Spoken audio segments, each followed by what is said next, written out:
16 ta' Lulju, il-Verġni Mqazza Marija tal-Karmelu. Il-profeta Elija tela fuq l-għolja tal-Karmelu, il-Palestina, biex jitlob għax-xita għax l-art kienet nixfa qoxqox. F'daqqa waħda ras ħaba żgħira tiela mill-baħar. Wara is-sema inkesa bi-sħab u niżlet xita qawwija. Dan insibuh fl-ewwel ktieb ta' Slaten kapitlu 18. Fit-12 il-seklu eremiti insara mallu jgħixu ħajja ta' talb u ġabra fuq din l-istess solja.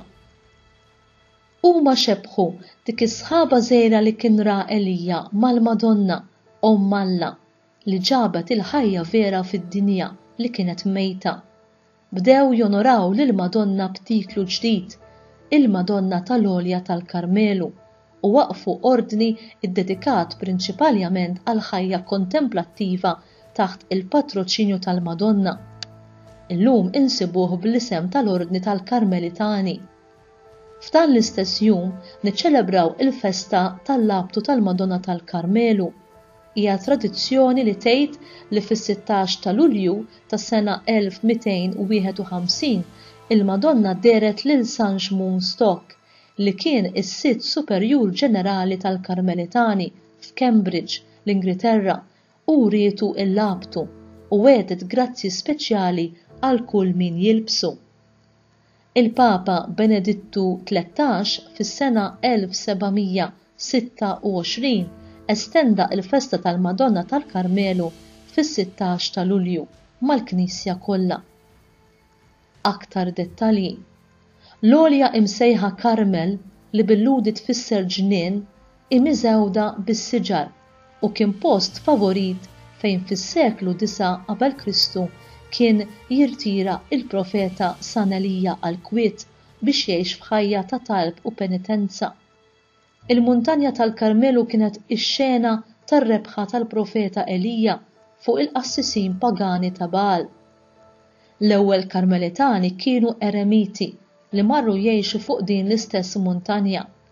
L-ewwel superjur tagħhom kien San Bertoldu li miet fis-sena 1195.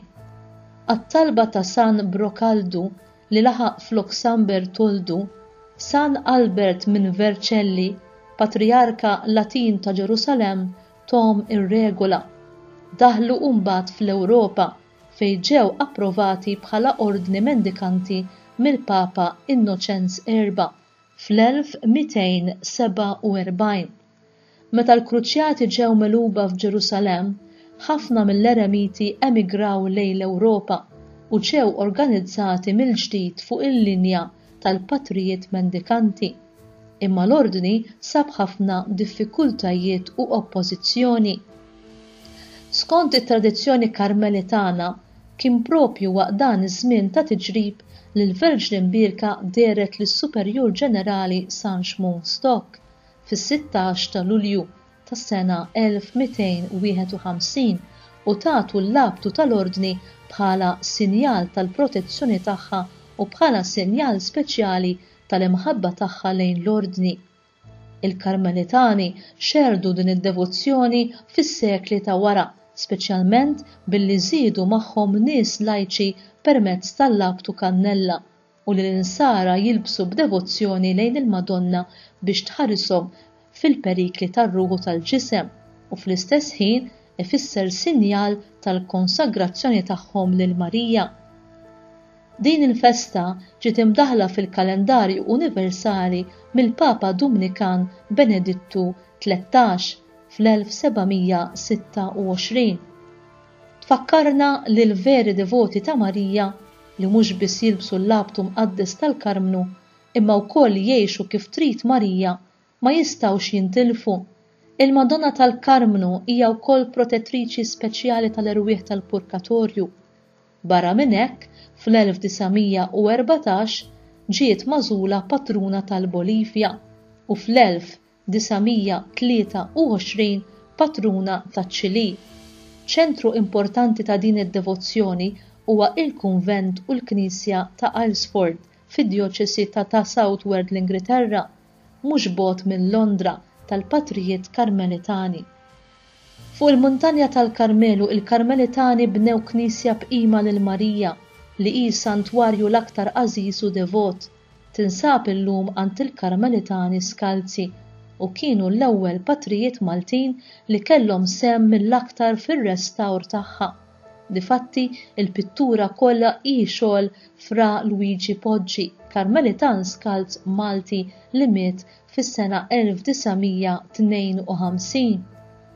Diversi parroċċi u knejjes f'Malta huma iddedikati lil Madonna taħt it-titlu tal-Karmnu, fosthom is-santwarju għażiż tal-Belt fejn tiġi ċċelebrata l-festa tagħha b'solennità kbira u li għaliha jattendu ħafna nies mid-diversi bliet tarħula ta' Malta u Għawdex.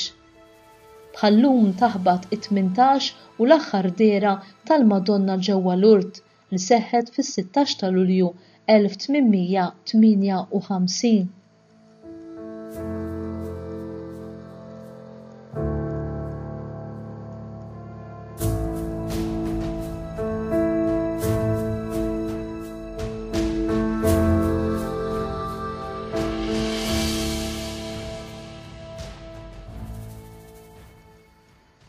Dan li ġej huwa kliem il-Beatu Titu Brandsma, far Vallebec, Marija Enoj Portatori di Dio.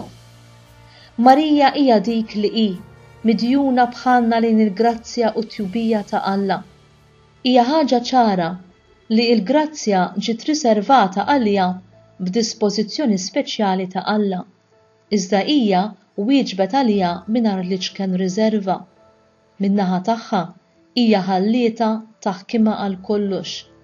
Marija fetħet qalba għal Alla, huwa ammira l-għotja totali tagħha u ingħata għal kollox lilha. Irridu nkunu lkoll ħaġa waħda ma' Kristu. Irridu nilqgħu li Kristu f'qalbna li minflok kif sikwiet wisq jiġri tinfetaħ pjuttost ħażin għaż-żjara tiegħu. Marija bil-maqlub ingħatat kollha kemm hi lil Alla sa mill-ewwel snin ta' ħajjitha. Minn meta telet fit-tempju ħajjitha kollha ma kienitx ħaġa oħra għajr servizz bla waqfien, offerta bla qiegħda lil Alla u għalhekk qalba baqgħet dejjem miftuħa għalih. Skont Rupertu, il-mara tissimbolizza l-Knisja mqazza. Jingħad tajjeb imlibsa bix-xemx għaliex fil-weda irċeviet lil Kristu. Tassew xemx tal-ġustizzja, il-qamar huwa taħt riġleha għaliex it-tlellix tal-ġid tad-dinja huwa taħt it-tmexxija tagħha. Liben tal-mara, jiġifieri liben tal-Knisja tal-Mara Verġni Marija kien meħud għand Alla u sat-tron tiegħu u minn hemm fuq meta jħares hawn isfel jitħaq bl-irjus kollha tad-dragun. Hekk kif qal l-Ispirtu Santu fis-Salm, dak li hu fis-smewiet jitħak bihom, il-mulej biċ-ċajt joħodhom, imbagħad ikellimhom bil-erra, bil-qilla tiegħu ikexkixhom għax jien għamiltu s-sultan tiegħi. San Alfons de Liquori jgħidilna Marija xxerret il-grazzi tagħha fuq dawk kollha li jirrikorru lejha.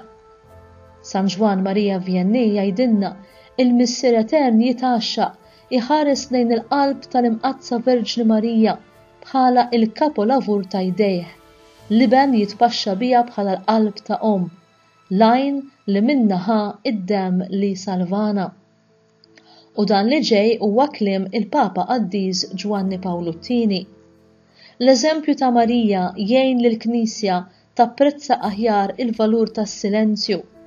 Is-silenzju ta' Marija ma kienx biss moderazzjoni fid-diskors, iżda b'mod speċjali kapaċità għaqlija biex tiftakar u tħaddan bħarsa waħda ta' fidi il-misteru tal-Verb magħmul bniedem u l-ġrajiet kollha tiegħu fid-dinja. U f'dan is-silenzju bħala l-aċċettazzjoni tal-kelma din l-abbiltà biex timmedita fuq il-misteru ta' Kristu li Marija twassal lill-insara kollha. F'dinja storbjuża mimlija b'kull xorta ta' messaġġi, ix-xhieda tagħha tenna napprezzaw dak is-silenzju moni bi-spiritwalità u jkabbar l-ispirtu kontemplattiv. O Marija, jien mhux biss fil-perikli, fid-dubji, fid-diffikultajiet, naħseb fik u nsejjaħlek, insejjaħlek issa u dejjem, nagħmel hekk għax inħobbok, inti nsaq f'qalbi u ismek spiss fuq xuftejja. Min qalbi nsellimlek, infaħrek u ntennilek, isliem għalik Marija, mimlija bil-grazzja.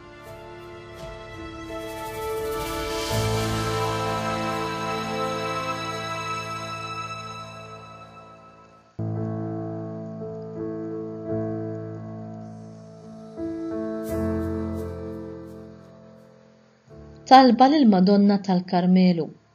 Fjur tal-Karmelu, dirja bil-frott monija, dija tas-sema, int waħdek fi xbubija, bġieħ tom tiftaħar, li żjed ħelwa, li ġlimek qatt ma tabba, mana, ħnina inturi u mħabba, o kewba tal-baħar. U din li ġejja hija talba mill-liturġija tas-Sijat. Għamel mulej li l-Verġni Glorjuża Marija tidħol għalina quddiemek bit-talb qawwi tagħha u tibqa' dejjem tħarisna biex naslu għand dak li hu l-muntanja vera tagħna, ibnek Ġesu Kristu Sidna. Amen.